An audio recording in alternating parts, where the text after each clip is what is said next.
بسم الله الرحمن الرحيم نحمده ونصلي ونسلم على رسوله الكريم أما بعد قال النبي صلى الله عليه وسلم من قام ليلة العيد محتسبا لله لم يمت قلبه يوم تموت القلوب أو كما قال عليه الصلاة والسلام۔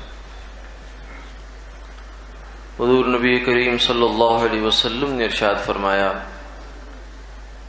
کہ جس بندے نے عید کی 2 راتوں میں قیام کیا اس کا دل اس دن نہیں مرے گا جس دن دل مر جائیں گے۔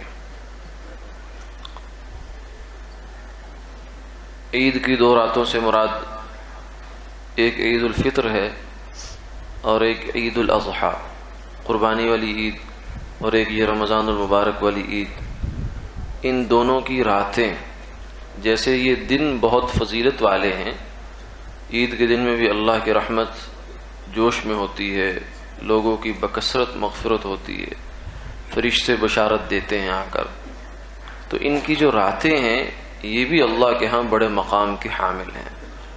رمضان المبارک کی جو طاق راتوں کی پیچھے سے ایک سلسلہ چلا آ رہا ہے، اسی قسم کی فضیلت والی یہ رات بھی ہے۔ اس میں بھی اس رات کو زندہ کرنا، اس رات میں قیام کرنا، عبادت کرنا، تلاوت کرنا، ذکر کرنا، اسی سے رات زندہ ہے۔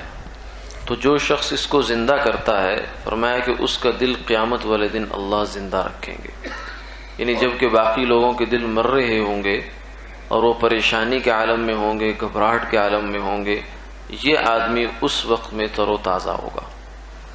تو عید کی اس رات کو ایک تو عبادت کی رات بنانا چاہیے، دوسرا اس میں دعاؤں کی قبولیت کا بھی امکان بہت زیادہ ہے۔ امام شافعی رحمہ اللہ تعالیٰ نے سے منقول ہے کہ فرمایا کہ وہ راتیں جن میں خصوصیت کے ساتھ دعائیں قبول ہوتی ہیں ان میں سے عید کی رات بھی ہے۔ تو اس رات کو بجائے غفلت میں بسر کرنے کے اور لہو و لعب کی نظر کرنے کے، کھیل کود تماشے میں اور ادھر ادھر آنے جانے میں، اس کی بجائے اس رات کو عبادت کی رات بنانا چاہیے، کیونکہ یہ قیمتی وقت اور قیمتی گھڑیاں اور قیمتی لمحات پھر نہ جانے زندگی میں انسان کو ملیں یا نہ ملیں۔ یہ سال کے بعد ایک دفعہ یہ دن آتے ہیں، یہ لمحات آتے ہیں۔ کتنے ہی لوگ ہوتے ہیں جو 1 سال یہ لمحات ہمارے ساتھ گزارتے ہیں، لیکن دوسرے سال جب یہ اوقات آتے ہیں تو بیچارے منو مٹی تلے جا چکے ہوتے ہیں، اور چاہنے کے باوجود بھی وہ نیک کام نہیں کر سکتے۔ اللہ نے ہمیں ایک موقع دیا ہوا ہے اور فرصت دی ہے، تو اس فرصت کو غنیمت جاننا چاہیے اور ان راتوں کو عبادت سے معمور کرنا چاہیے۔ اعتکاف والے حضرات بھی بجائے اس کے کہ 10 دن جو ہے وہ جیسے بہت اچھے انداز سے گزارے ہیں، اس کی وجہ آخری دن جو ہے وہ ایسے غفلت میں گزار دینا، یہ بالکل ہی مخالف سمت میں چلے جانا، یہ ذرا نامناسب بات ہے۔ اعتکاف والے حضرات ہوں یا اور حضرات ہوں، سب کو چاہیے کہ اس رات کا احترام کریں اور اس کو عبادت میں گزارنے کی کوشش کریں۔ آج کا مسئلہ، کچھ ترتیب میں ہماری کئی سارے مسائل رہ گئے تھے، چلو آج ان کو ذکر کر دیا جائے گا۔ ایک مسئلہ یہ ہے کہ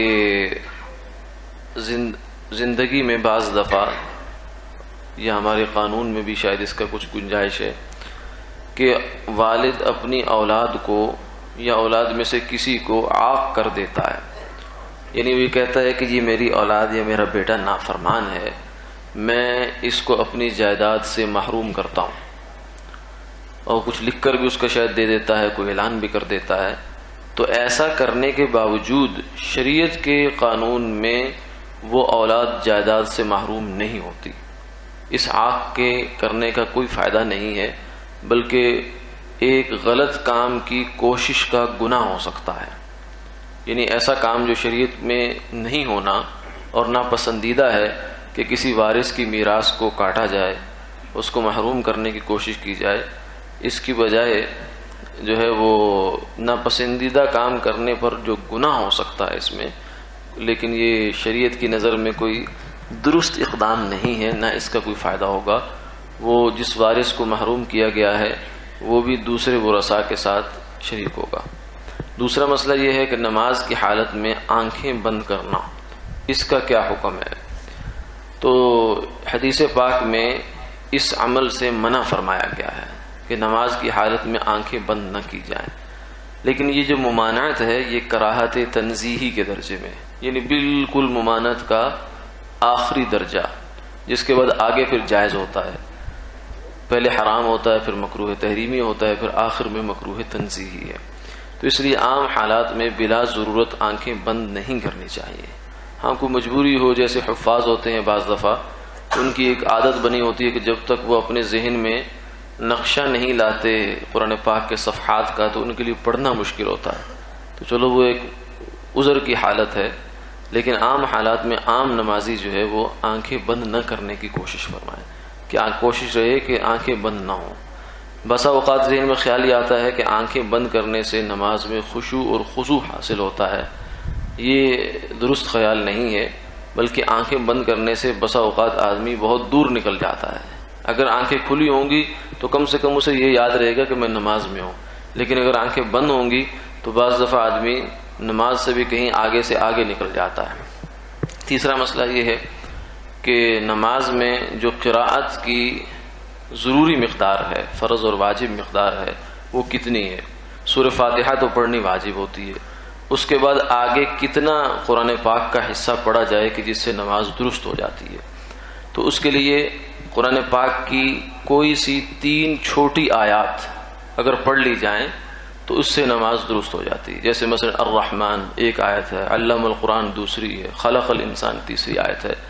تو یہ 3 آیتیں قرآن پاک کی کوئی سی بھی چھوٹی سے چھوٹی بھی پڑھ لی جائیں تو اس سے نماز درست ہو جاتی ہے. بعض رات کے ذہن میں ہوتا ہے کہ شاید انا اعطیناک الکوثر کے برابر ہونا ضروری ہے، وہ کوئی ضروری نہیں ہے. اگر پوری سورت پڑھنی ہے تو پھر کم سے کم انا اعطیناک الکوثر جیسی چھوٹی سورت ہونی چاہیے. لیکن اگر 3 آیتیں کہیں سے بھی پڑھ لی جائیں تو اس سے قرات کی جو بنیادی ضرورت ہے وہ پوری ہو جاتی ہے اور نماز درست ہو جاتی ہے.